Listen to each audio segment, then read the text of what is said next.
Hi, everybody. Welcome to the Oil and Gas Business Builders podcast. I'm here live today with my guest, John W. Gibson Jr. John Gibson, how are you today? Doing great. Awesome. I'm glad that you were able to join us and the Oil and Gas Business Builders to talk about building businesses in the oil and gas industry. And, we've got people all over the world who are, building businesses of various kinds in the oil and gas industry. I saw your talk actually last week at the SPE Innovation and Entrepreneurship Summit, and I really enjoyed it.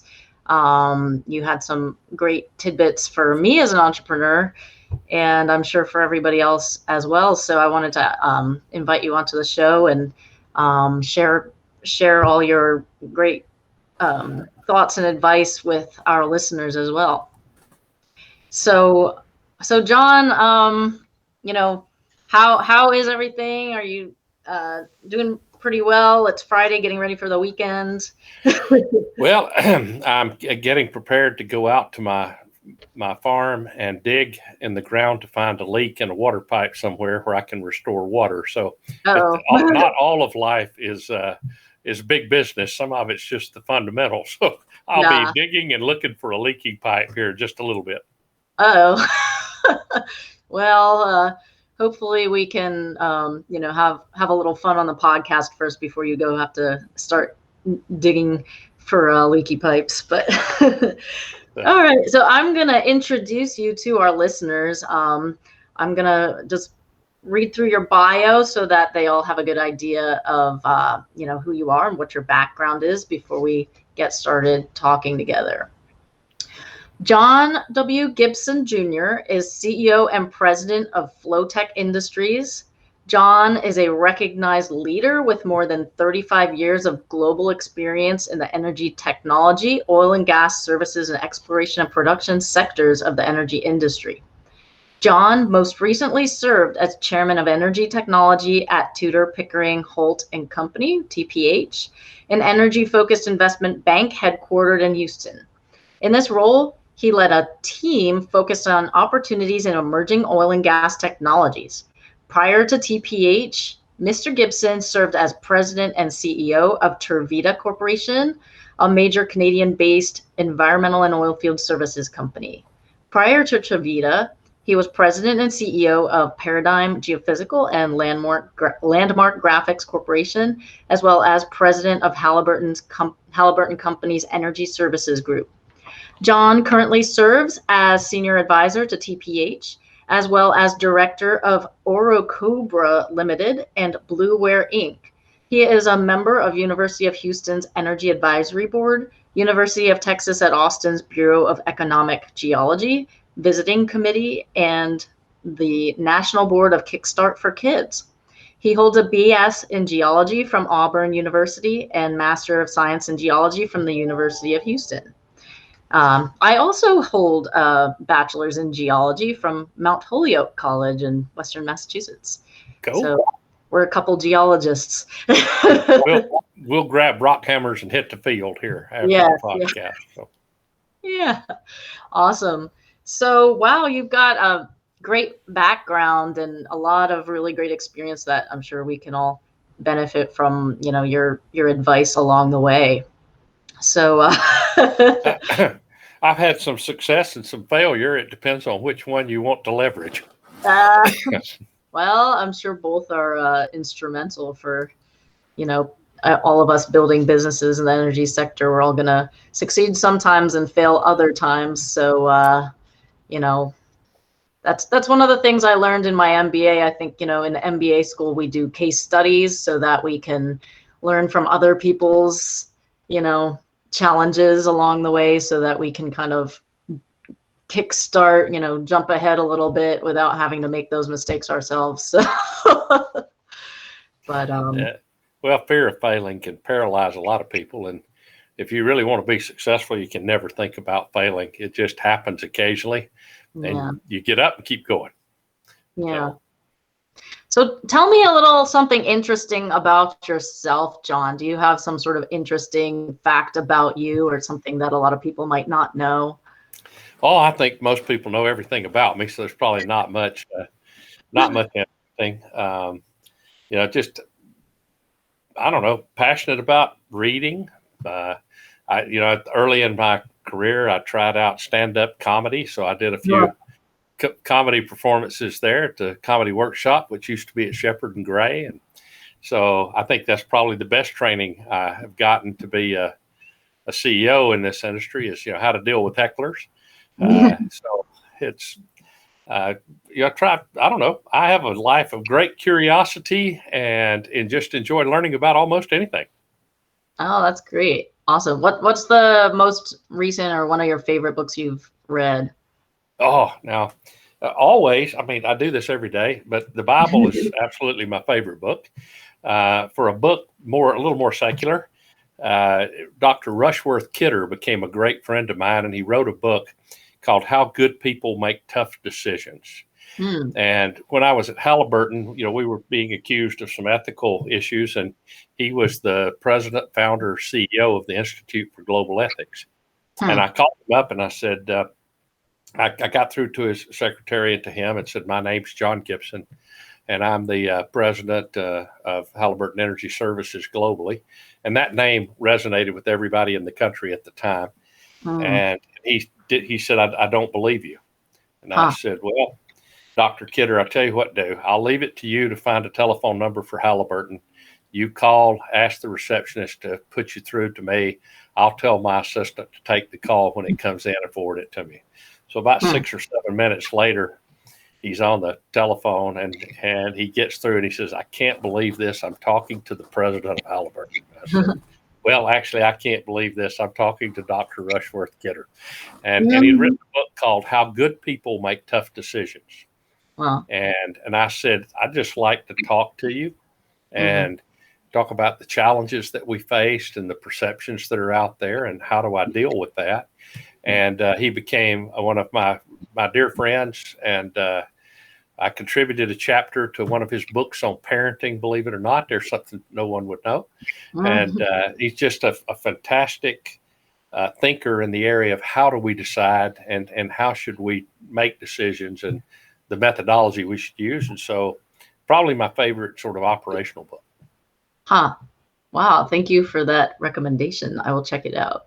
That's cool. He wrote another book on moral courage and one on parenting. My chapter's actually in the parenting book, but so it was inspirational to sort of to get a framework for how to decide things. Yeah. Interesting. Very interesting. So, I really enjoyed your talk last week at the IES. You talked about significance, and that to me was, I mean, obviously, we all think about success of our businesses. We all think about, do we have a good product? Do we have good services? Are our, ducks in a row basically when it comes to our financials, whatever it is, all these like technical details. But I what I really liked about what you talked about was kind of the internal being of the successful entrepreneur, and the desire for significance that you talked about, overweighing even like the desire for profit. And I mean, do you want to talk a little bit about that? I'm happy to do that. They asked me to come and speak on entrepreneurship, and a lot of people would see me as entrepreneurial, including myself. My first endeavor in it was at Chevron. I was working in research in California, and I worked with some of the absolute most brilliant people I've ever encountered in my life, Dr. Ross Hill and Dr. Chuck Sword. And what they were doing was just phenomenal. And so how they could take a look at subsurface data, how they thought about modeling and geophysics. I mean, these two gentlemen are absolutely brilliant. And I decided that I could make a bigger difference for Chevron and contribute more and be more significant by explaining to people how to use their technology than I could from doing my own research, because I was not in the same level as these two men in their knowledge of the space and geophysics and geology. They were just unbelievable. Nowhere in their zip code with regard to intelligence, but I was really good at explaining what they did to other people and having other people adopt it and begin to use it. And I learned that was a real skill set. And so, so I looked at it and realized that that's what being an entrepreneur is. But the entrepreneurship thing is a little strange, because in almost every case, and this includes myself, we're really driven to do something by our own insecurity. And so we're trying to prove to people that we have something that we can overcome adversity, or that we should be thought of in a positive way. And that insecurity drives almost all great entrepreneurs that you look at, whether it be Jeff Bezos or it doesn't matter, Oprah Winfrey, people that have taken and created a great product. It's in a lot of ways, it's saying that poverty doesn't define me. Being the child of a single parent, or from a divorce, or from being an orphan, or being from a family that doesn't have prestigious jobs. None of those things define me. That I'm going to define myself. I'm going to be significant. And you can be significant through raising money, which we talked about there at the SPE, or through making money and being a billionaire. For a lot of people, that's significant. For me, probably not as much. I need a little money to enjoy life, but don't need $1 billion. The second one is that there are people that achieve significance through how they influence other people. And so we talked about Billy Graham before the internet. He reached over 2 billion people. I mean, incredible significance as a person, and driven by a passion. As I said there, you got to be angry or passionate. Angry because people aren't doing something, or passionate about getting them to do something. And so you look at it and go, wow, what a phenomenal contribution that people can make. And then today, I mean, I'm really blessed. I've got a great mind here, Dr. James Silas. And James and I were talking about the fact that we're talking about significance it can be to someone. And I was being an advocate, it can be to something. I know people from Gardner's intelligence, and if you take a look at the different types of intelligence, whether it's emotional intelligence or visual spatial intelligence, but there are people that actually have intelligence associated with nature. You can actually get angry and passionate about this planet, about the ocean, and about and making a difference there. So your life can be significant if you take on a challenge like cleaning up the environment, or eliminating the use of toxic chemicals in oil and gas operations, or reducing our greenhouse gases. So that the trick though is you got to get angry. You've got to get passionate. You've got to go, I am going to change this, and nothing is going to prevent me from making a difference. And you don't want to just have a job. You want to have a passion if you want to be significant in life. Yeah. No, I really resonated with that message when I heard it from you last week. And in fact, that's what motivated me to ask you to come on my podcast, because I hadn't actually recorded an episode in over a month. And I said, well, if I want to be able to, help people make a difference in the industry and help other people be successful in their businesses, which is what I'm passionate about, I need to get on it. You got to work. Yeah. It was inspired. It always inspires me more than people realize. But a number of people came up afterward and said, I haven't been doing what I should be doing. Yeah. And if I'm going to be successful, in their minds, be significant, I have to go back and get serious about something that I'm going to make a difference in. And as you know, in that talk, I talked about Henry Ford, and I went, he created mass production. Yeah. And in many ways, unintended consequences, but he's turned people into cogs in a machine. And we simply do the same thing over and over, and we're paid for the time that we do things, not for the value we create. Yeah. And if you really want to be significant, you can't be paid for your time. You've got to be paid for the value you create. And so you want to get excited about the difference that you can make, excited about the significance that you can, the change. So you got to be passionate and angry, not punching a clock for a check. Now, there'll be people that do that. And that's perfectly okay. I'm not saying the whole world has to change, but if you want to make a difference, then don't go sit behind a desk and or stand outside and do a repetitive task that a robot will be able to do in 10 years. Find something where you can actually make a contribution and make this a better place for all of us. Yeah. No, I absolutely agree. And, I think that's absolutely true. It's really about like what's inside of us and the passions that we have that we can bring to the world, and then actually bringing them to the world, and like you say, getting angry, and, and I think for some people, maybe, I think it's easy to become sort of like a little bit complacent, especially when we all have, if we're, I mean, the last year has been a really difficult year, but, for those of us who are full-time employed in corporate jobs, doing pretty all right, probably. And, one of the things that was sort of a catalyst for me starting my business was the last downturn in the oil and gas industry when, pretty much my whole sales team got sort of the boot. And, I no longer had that issue where I had to say, well, do I want to have a nice paying corporate job, or do I want to like go off as an entrepreneur? So I think, it can be, I've heard it likened to kind of like the dinghy or the lifeboat. It's like a lot of people will start businesses when they're full-time employed, and it's like, well, at what point in time do you cut the cord? Or, do you come into it at a time when your cord is already cut, like kind of I did?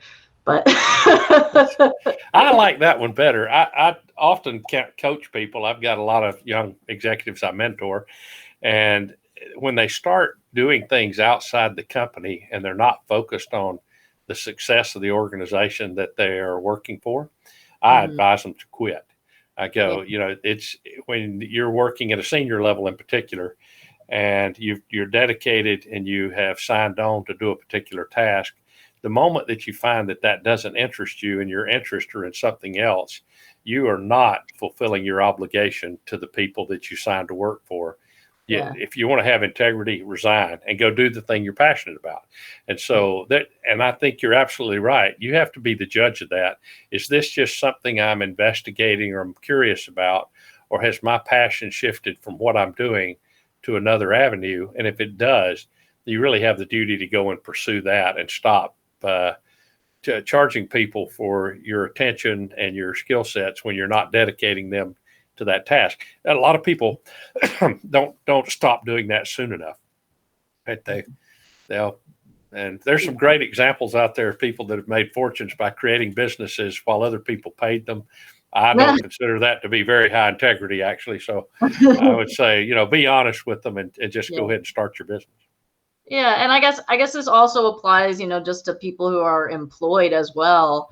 If you're employed in something that you're no longer passionate about, then, is there something that you could think about doing that you would be more passionate about, that where you could really contribute your skills versus, sort of I've been in corporate jobs where I see people there who, it doesn't seem like they're really passionate about it anymore. And maybe if that's you, maybe it's time to ask yourself, is this really where I want to be? Because it's also, whatever we're doing, like that's about our life and what we're contributing and what we're bringing to the world. Like you said, the significance, and whether that's starting your own business or contributing as an employee somewhere, where can your gifts really be contributed? And you should always be seeking a chance to learn. And so I've had the great privilege, the very, obviously I learned from my father. I went into the military. I had an African-American platoon sergeant named Sergeant Montgomery that changed my life. Fantastic guy. A guy named Captain Tillett that helped me get into college when I left the military and wanted to go back to college. And he wrote a letter of recommendation for me to help me get accepted. In college, I had a Dr. Robert Cook was a mentor and inspired me. I came to work And, I worked for William H. Harrison III, who was my first supervisor in oil and gas. And he was just a fantastic and inspirational person, very technically astute. For Morris Isaac, when we moved over to Chevron, incredible integrity and was a great inspiration to me and gave me latitude to grow. Bob Peebler, when I left to go to Landmark, actually Jim Downing before that, just huge integrity, paternal guy, built Zycor. Bob Peebler, a visionary, just an outstanding guy. Went over to Halliburton, worked at Halliburton, and in many ways, I think I brought a lot more to Halliburton than I learned from Halliburton. But what a privilege to work for Dick Cheney and to sort of see how he viewed the world. And it's very different than the oil and gas upbringing that I'd had. Went into Tervita, got a chance to work for some of the large PE companies. I mean, it's just been throughout life. Now I'm working with a board that includes David Nierenberg, who's just fantastic family fun. I think he was a contributor to the Holocaust Museum in New Orleans, and so he's got great passion for that story. We have Mike Fucci, who was the past chairman of Deloitte. I mean, and they know people, they know processes, they're significant people, and you can learn from them. And so I've been really blessed throughout my career. Jim Medlock, who's the CEO of Intergraph, saved my career by calling and asking him for help. Microsoft, Bill Gates did a commercial for us in 1996 when I asked him to, and also gave me guidance that made Landmark a significant company. And so it's amazing. Ask for help. People love to help you. Learn from everybody you come in contact with, and try never to be negative, right? It's I don't remember all the good things that happened, and I compartmentalize and forget all the bad ones, right? So because you don't want to repeat them accidentally. Yeah. Awesome. Well, thank you so much for all of your, thoughts and advice and ideas. And, just, it's been great hearing about, your take on sort of business and your experience and significance and getting angry. I think, definitely we should all get angry with what we're passionate about, like just bring our passion and bring our passion to the industry and contribute that way. We'll be a great industry because we have people that are passionate about the environment, passionate about reducing greenhouse gases, about being great citizens of the planet. You've got people like Toby Rice with EQT. You have the whole equitable origin effort that's going on. These are things of merit. They're hard for us to do, but if you really want to make a difference and be significant, we're going to have to adopt difficult tasks, and we're going to have to get mad about the way we do things and change the way we work. And this is an industry, I think, that can reinvent itself over and over as things change. It's done it in the past with safety. It's going to do it now with ESG. And I'm proud to be in the industry, and I'm always happy to come on and comment about where we're going. Awesome. Thank you. And John, is there a way for listeners to reach you? Can they find you on LinkedIn, or how's the best way for them to find you? LinkedIn's great, and I sleep under a bridge down near. LinkedIn's fantastic, and I'm a little slow there because I've got way too many requests that come in every day. But I do respond, and I'd love to connect to people. Do remember I'm reasonably busy, and I have a full-time day job. So but love to connect and make a difference. Maybe one day I'll just coach instead of be a CEO, but what a wonderful industry we're in, and I really appreciate the opportunity to speak with you. Awesome. Wonderful. Thank you so much for being on the show, John, and thank you to all of our listeners all over the world. Thank you to the oil and gas business builders, and I'm looking forward to seeing you next time. Well, you're kind. Take care. All right. Thanks, John.